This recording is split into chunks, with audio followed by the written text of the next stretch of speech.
নিজের বাড়ি নিজে সাজিয়ে ভাইপো আমার বাবা তো কি হয় তো দাদুর ছেলে ভাইপো হয় দাদু হয় দাদুর ছেলে ভাইপো হয় কার কি বলবো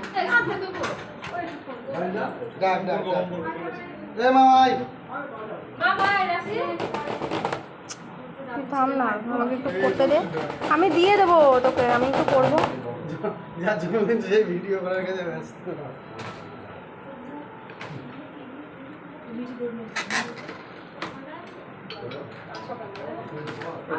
ঠিক আছে যাই বলছে হর্ষিকার দিন হ্যাঁ জায়গা নেই বলে ম্যানেজ এতদিন দিন তাই বলে নি পরেই শুরু হয়ে ভুলটা হলো এফোর্টস। না রে, আমার বরটা রান্না করেছে, অনেক এফোর্টস দিয়েছে।